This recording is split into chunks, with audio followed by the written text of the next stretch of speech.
Where's it at? Whoop, whoop. It's coming.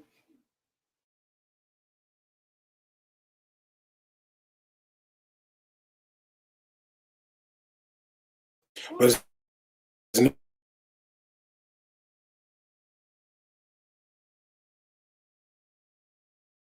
Unstable.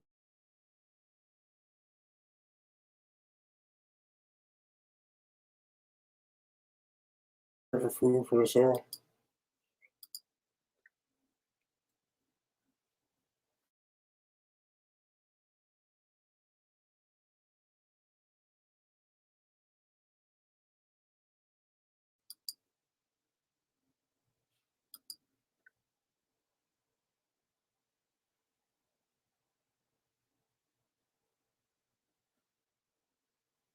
All right, well, I'm good on my end. Hey, y'all. Hey, it's your boy, Big Bobby B with. You're just not gonna finish. You're just gonna mock me.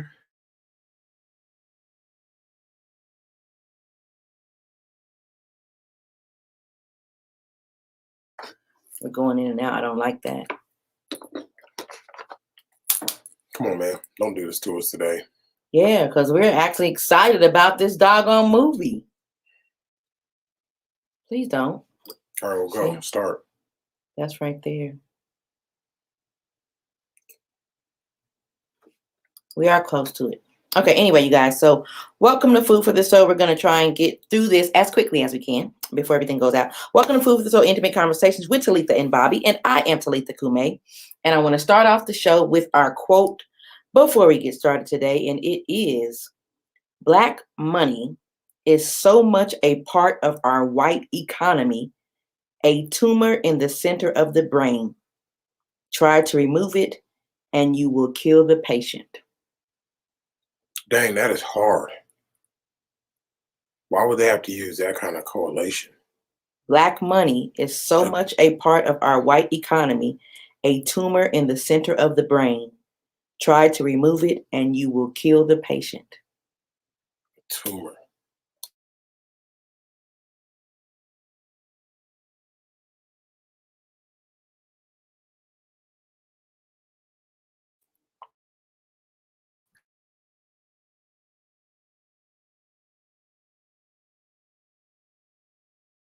Yeah.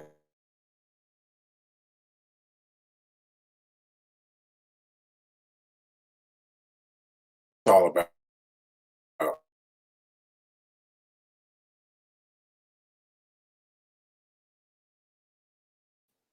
It was coming on and off. I don't like any of this. And so, you guys, I don't even see anything popping up to let it. yes, right let us here. know that something else. It's right crazy. here. I've seen that before, and it's showing everyone out.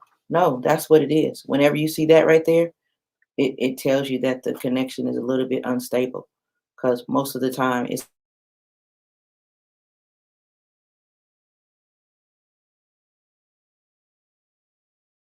came back on. See, when we're really stable, it goes off. Okay. So you guys, I'm sorry about that. We're gonna try this again. If not, we might have to try and come back on later on tonight. Not sure. So we just been having some issues, period, with our internet. They don't want us to talk about this movie and be great. So anyway, it's Movie Monday. I think I was saying, do me a favor, go like our pages if you haven't already. Food for the Soul Media Group, Intimate Conversations, and then go follow Bobby B on Instagram at Orlay_worldwide and the real Big Bobby B. And also I'm on Instagram as well at Food for the Soul Media Group, and I am Talitha Kume. And so we are going to get started before you have any more complications. So our theme for the month is Mind Your Business. And so we're talking about business, and we've been watching movies about business. So last night or this past weekend, whenever it was, we got a chance to watch The Banker movie. Don't know if a lot of you guys have seen it. I know it came out during the pandemic. Hey, what's up, Nada? Came out during the pandemic, and it was supposed to be at the film festival, and I was going to try and go to that film festival until everything just kind of went awry.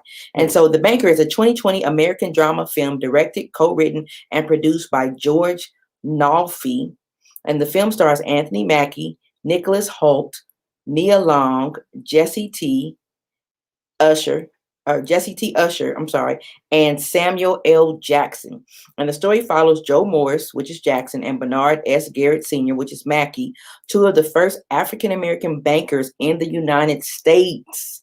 So in 1954, Bernard Garrett wants to get into real estate, but encounters racism that prevents him from being a successful real estate investor. After a chance encounter with the wealthy club owner, Joe Morris, he convinces Joe to be his co-investor. And together they convince Matt Steiner, a white man, to pose as the front of the company in meetings to facilitate the sale. So that's basically what the movie is about. So let's get into it. So first, I want to talk about the casting, the set, and the acting. What did you think about first the cast? I think for movie or entertainment sake, the cast is great. Yeah, okay. For movie or entertainment sake, what does that mean? Like for entertainment sake, the cast is good. It was good to watch those two marry each other on the screen. Okay. What about the set? Set was great. The set, because it was a period movie. It was 1954. It started out, I think, 1939. I think it went back that far. And so period wise, you think that they did a really good job on clothing and stuff, because we know when we watch period movies, you're always. And they're pretty good. Okay. I think they were good and they were safe, because when they did go back, they didn't show too much. Yeah. Like to the 30s, they didn't show too much to incriminate themselves. Yeah. Make it look like they didn't do the research. Yeah. They did good. Cars and everything, because I think we like some of the cars on there. Cell phone that we saw in the bathroom that wasn't very good. No, I'm playing. I'm about to say, when you see no cell phone in the bathroom. Right. What about the acting? I was saying that I am such an Anthony Mackie fan, even though I had a really hard time after I saw him in Black Mirror. Mm-hmm. But he's done a lot of movies, man, like about maybe 50 or 60 something movies. And that's just the ones we know about. There may be more, but that's what I saw when I looked on his IMDb. And then pairing him with Samuel Jackson, who's like the ultimate actor, you know what I'm saying? And then actually having Nia Long in it. I really appreciated her character in it. And then that other actor who we don't know, I don't know his name, but he played his father, the one that you always make fun of, Hanson. That was Greenleaf, that he died in Greenleaf, the uncle in Greenleaf. Right. So I thought that the acting, I thought the acting was really good, because you got two people, with Samuel and Anthony that just hit it hard in every movie that they're in. Mm-hmm. And very, very believable. Very believable. And I like the set, and I thought that the casting was good too. I really thought that they did a good job on it. Like, I can't picture anybody in my mind right now playing those two. Like, I'm sure I thought about it for a second. I could think of better suitable people to play both of them, but they did great. I don't think. I think that they actually they didn't look anything like the original characters. No, they didn't look like the original characters. I'm assuming that they acted like them. Yeah, but they So I feel like they did a good job. And so what I want to talk about first is the relationship between the banker. I want to talk about their positions and how both were needed as far as the teamwork is concerned. Yes. And so what do you have to say about their relationship? I wrote a note, and I thought that it was very interesting that in the very beginning, mm-hmm. it shows that, the wife was just like a writer. Nia Long's character was just a writer. She's like, that's my dude, that's my boo, whatever he needs, boo, I got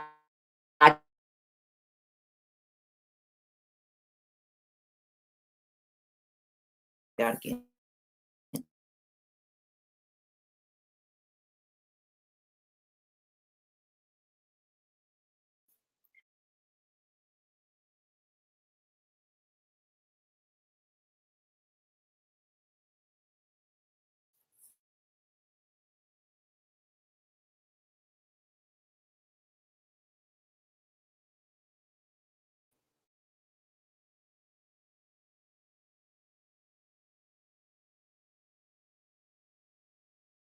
animosity or hate because of that.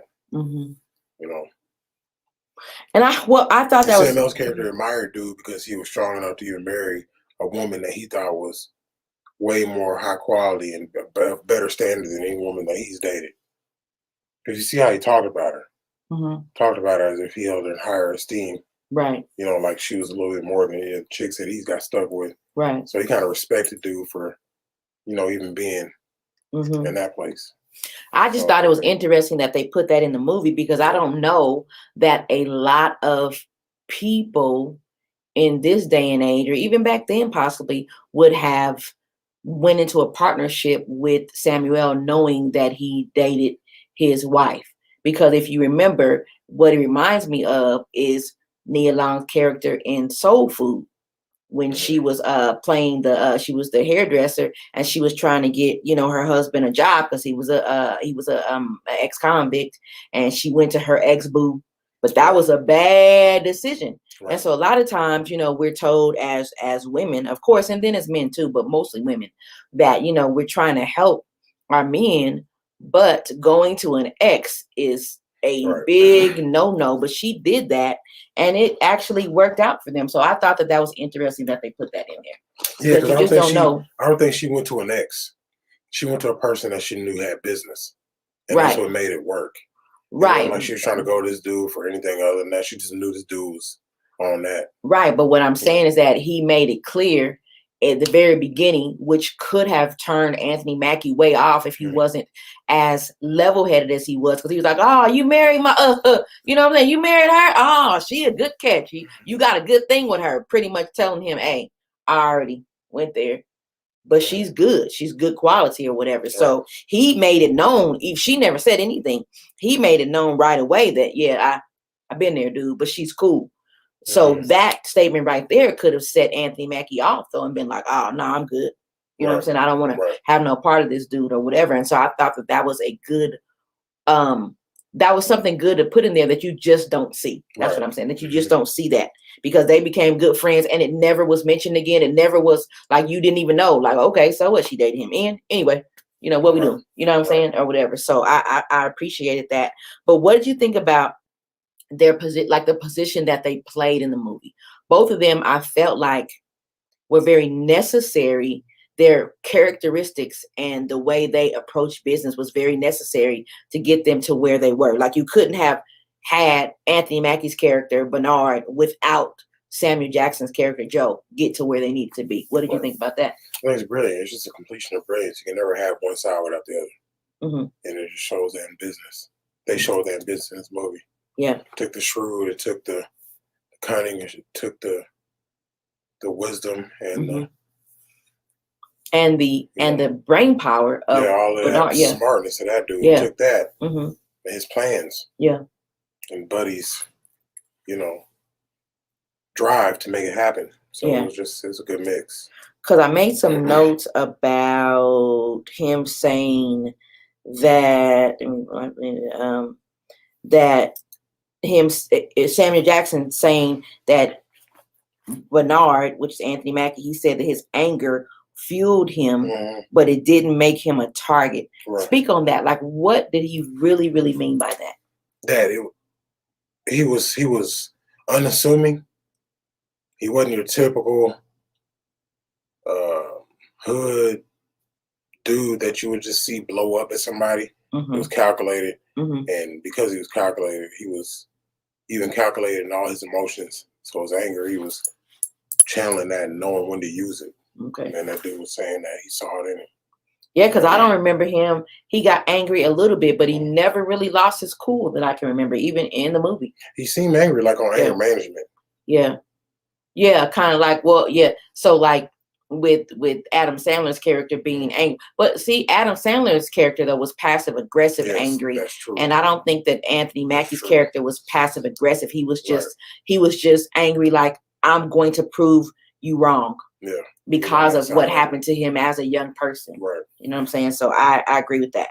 And then what do you think was the meaning behind the glasses? Because that was towards the end of the movie, but I thought that was very interesting. That was a part of his Superman persona. Okay.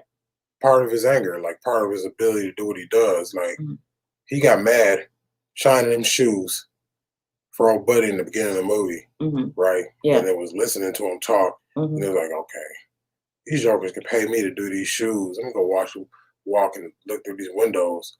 And then he started gathering information. That was all part of that. The glasses. The glasses. It was like his persona. Like he wanted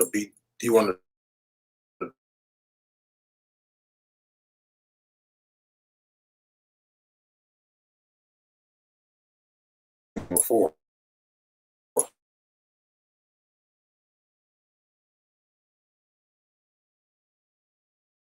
Yeah.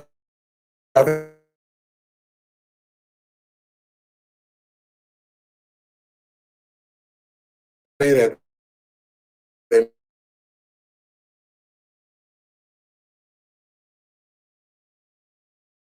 after appealing look, and it works. Okay, you guys, our internet is tripping again. Frit, so.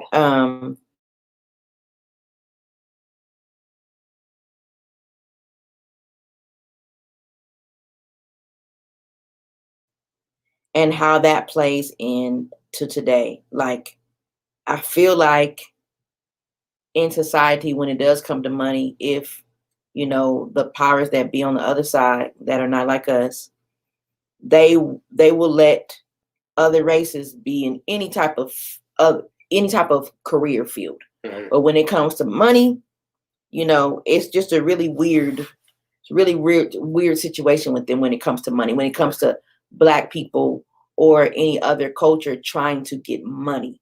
What do you say to that? Why do you think that is so? Why don't they want us to be level when it comes to money? It's all because of greed.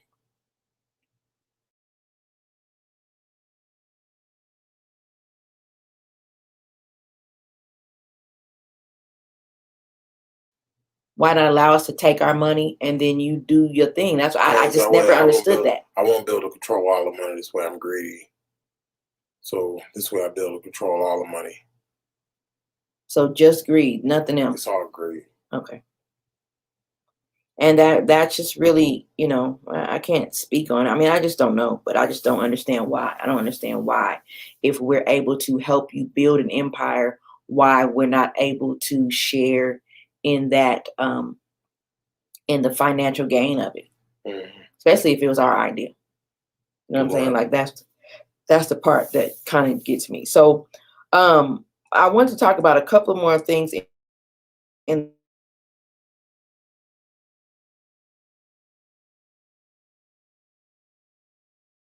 this is the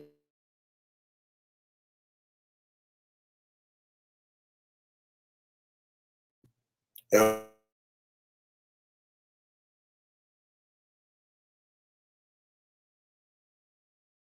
His name.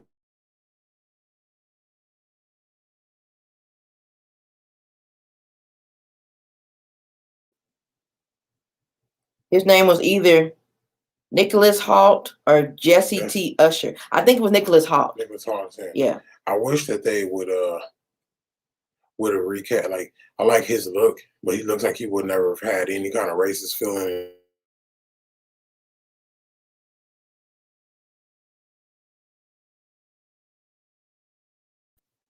Because the dude, when they showed his face at the end of the movie, he looked pretty like, he didn't look like Hoult to me. He didn't look like Hoult, but the thing was, though, that we don't know how he looked when he was younger, but I feel like they didn't need a character to look racist. They needed a character. They needed to look like the original character. The original character looked like. Well, I'm saying, he didn't look like Hoult. He had a different look in his face. I'm saying for me, he needed to be able to, like, I couldn't see even a racist faced character allow the bankers to be able to tell him what to do. Well, it happened. You saw how that dude because he called them yes sir, no sir, whatever. And I just think like it wouldn't have been as believable as a viewer if I would have saw this racist looking man, you know what I'm saying, answering to these two Black men back right then. Even switching up the roles, which they should have done on Samuel and Old Buddy. Yeah, I think that might have been Yeah, I think that might have been a good switch. Also, I wanted to talk about the Texas and California differences. So in the movie, you guys, they start their business in California, which it seemed like it was just a little bit easier, a little bit more tolerant, even though it was still the same uh,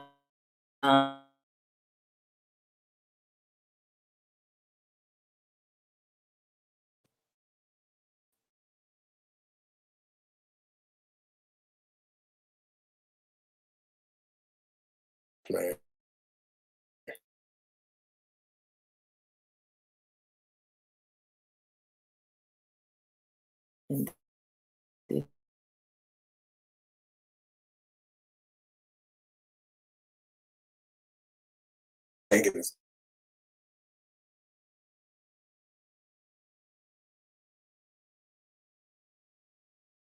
Was to let us know it was freezing. So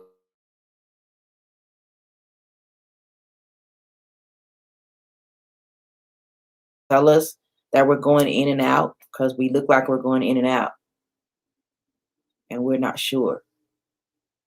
And so, yeah, I don't know.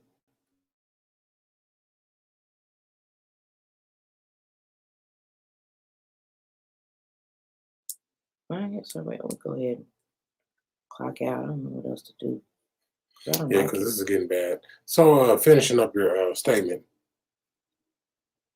I don't even remember what I was saying. I was talking about Texas. He told about the differences between them, and Samuel's character told Bernard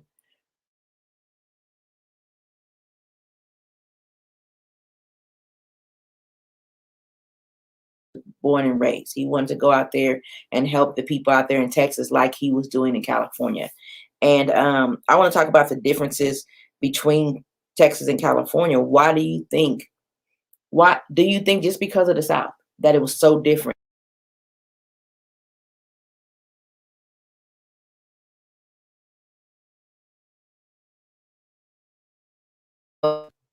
California is not north, it would be probably considered north back then, like with the Civil War. Right. So they were a little bit more lenient on slaves and how they treated their slaves versus the South. Right, absolutely. So that's why it was a little bit easier for them to maneuver in California. What else?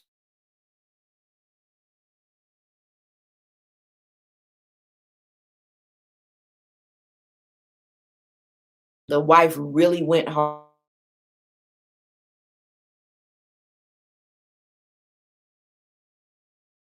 The end of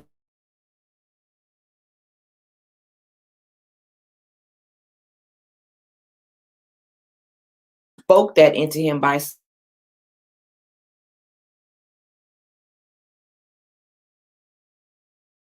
and she said, step up and tell him what it is, because maybe once you do and you point out, the problems in this industry, it will help other people.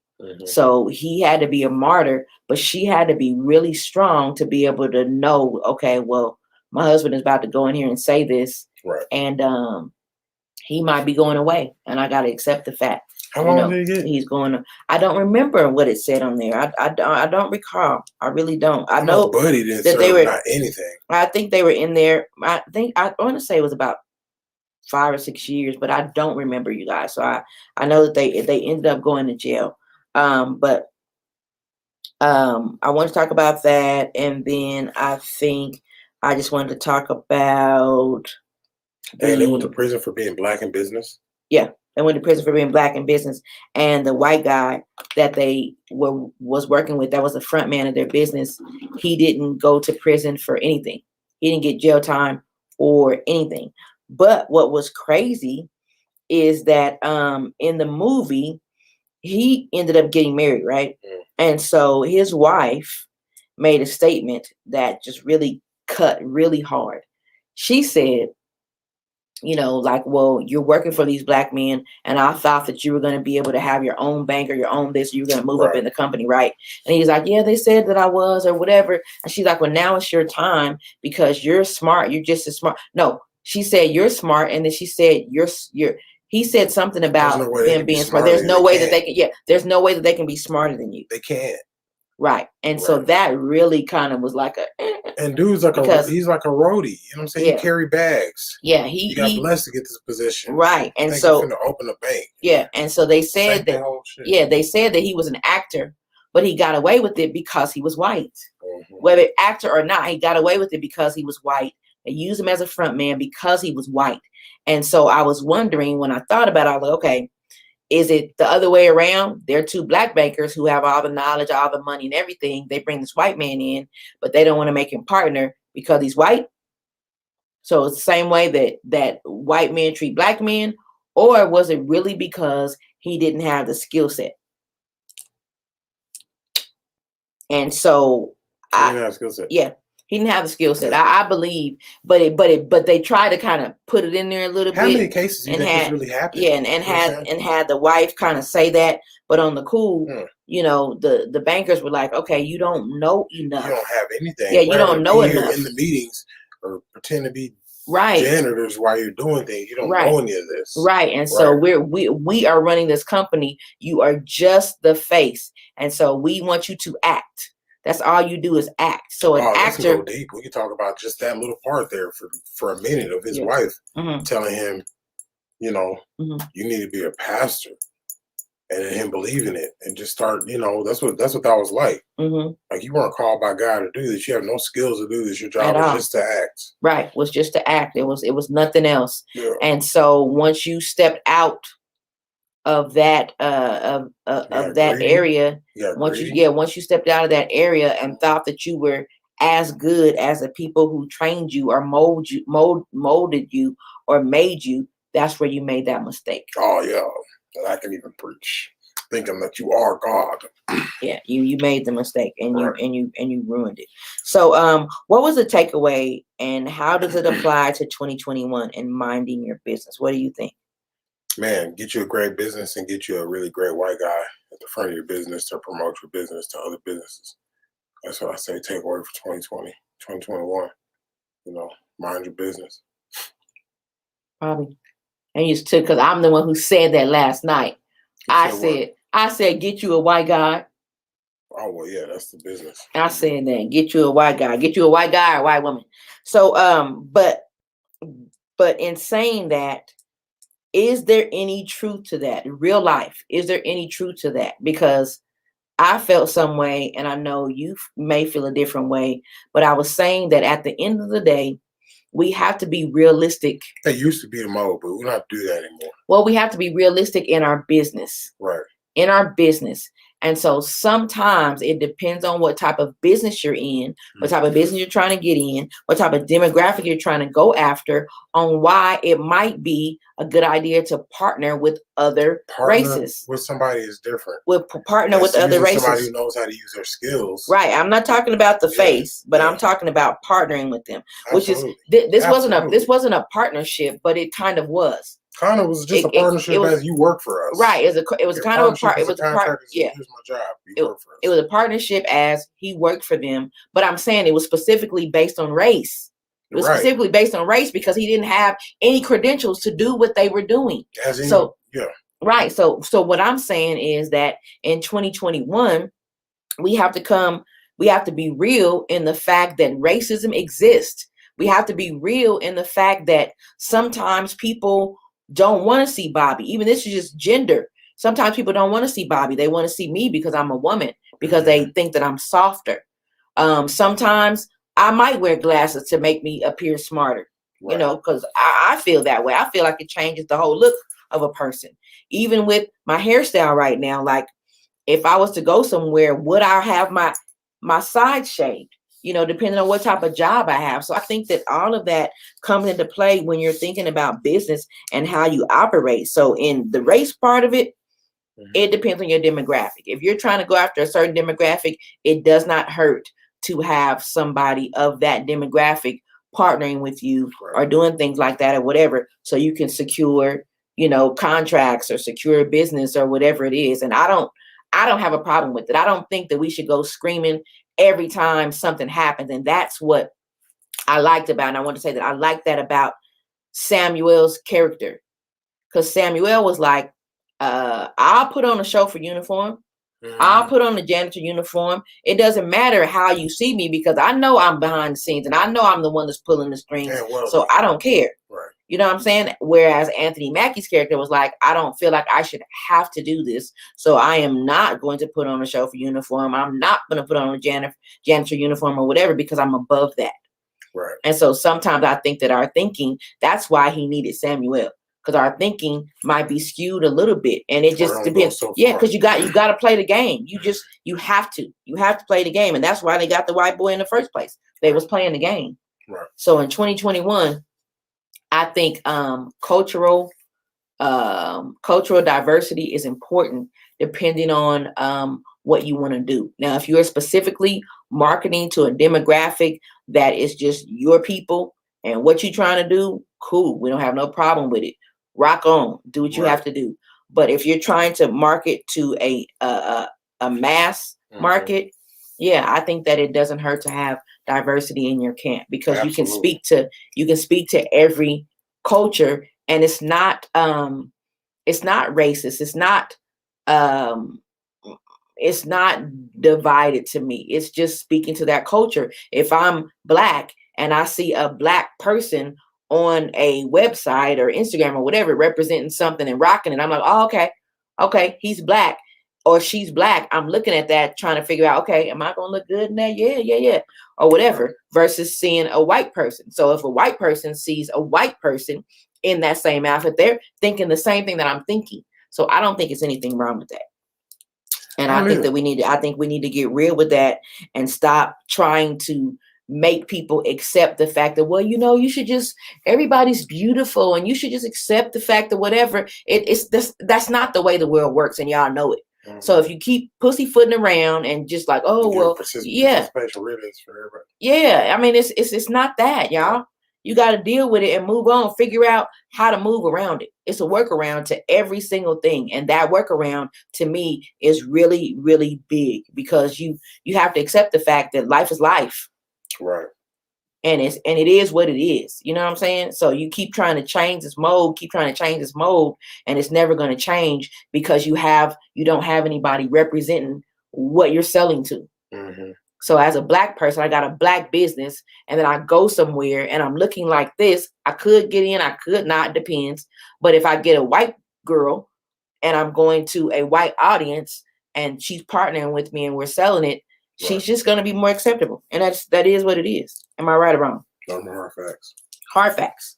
And so that's what we say about The Banker. I really love the movie. Like I said before, I was trying to get you guys to go watch it. The Banker 2020 came out last year. Samuel Jackson, Anthony Mackie, Nia Long. And it was good.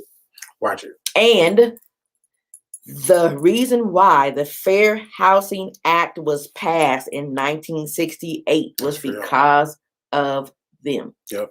The first Black bankers. It was because of them.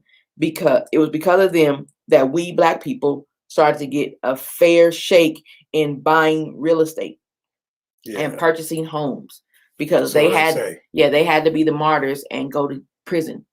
Mm-hmm. Yeah, it still hit us on high interest rates, and it's still hard as hell. But they say. Yeah. So that's to show you guys. I am so sorry about the technical difficulties. I'm hoping that it'll get better. I'm not sure what the heck happened, y'all. But that's our show. Thanks for tuning in, and make sure you follow us on all of our social media platforms. And please don't forget to subscribe and tune in to our radio show this week as we discuss, hi, may I help you?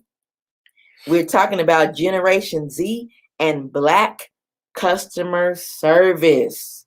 And don't miss Bobby B's Life Happens on Friday and our new show, Rude Awakening, on Sunday. And also, y'all, I have been telling you that we have some new things coming down the pipeline, and they are here. So all of you Nevadans and our faithful listeners, we will be on the radio. We're on the radio beginning next Monday morning, 9 a.m. our time, and 11 a.m. all of our subscribers and listeners that are